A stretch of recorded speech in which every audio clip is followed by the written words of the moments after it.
Hi, I'm Dédé from Bakepedia.com. I'm going to show you how to glaze a cake with chocolate glaze. You know, you go into a bakery and you'll see these cakes that just have this beautiful shiny chocolate glaze on them. That's what we're going to do. So what I have here is one of our flourless chocolate cakes. You can find this recipe at Bakepedia.com. And I have a rack set over a clean pan. This is going to be key. Put your cake right over there. Also, this is an 8-inch cake and it's on an 8-inch cardboard round, and that's going to come into play as well. So have your cake on your cardboard round of the same size, and then have your ganache ready to go. This is a dark chocolate ganache, and I have it fluid.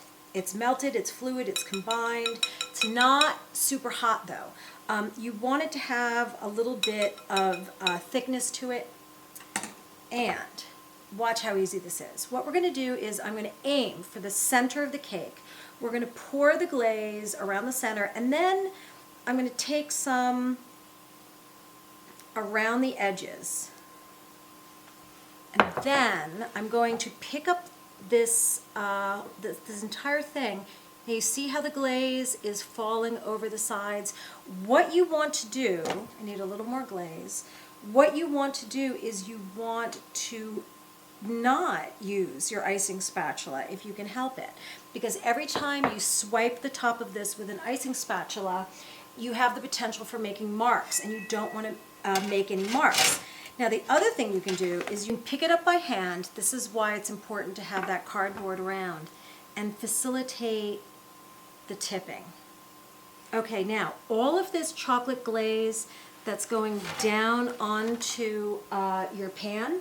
Your pan is clean. You're actually going to be able to scrape up that glaze and use it again. And yes, you might get some glaze on your hands, which is fine.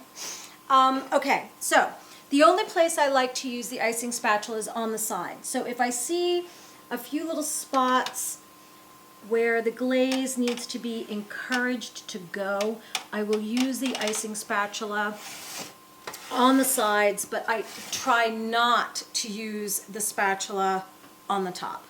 There are a few air bubbles, but this is what I'm going to do. With a bamboo skewer or a toothpick, just pop the air bubbles. Again, you don't want to use an icing spatula because it could leave marks, and those air bubbles will, they'll just come together. And now you have this nice, shiny, smooth cake. We would chill this. Now, when you chill it, it will dull a little bit. It'll turn satiny a little bit. But when you bring it back to room temperature, it'll gloss right up. You could use gold on here. You could use fresh flowers, some fresh fruit, or just leave it as is. And that's how you glaze a cake. So once you put this on your serving platter, if there's any extra, there's actually not too much glaze, but if you want to save that extra glaze, take the rack off, scoop it up, goes back in, you can reuse it. How to glaze a cake. You can find the recipe and more at Bakepedia.com.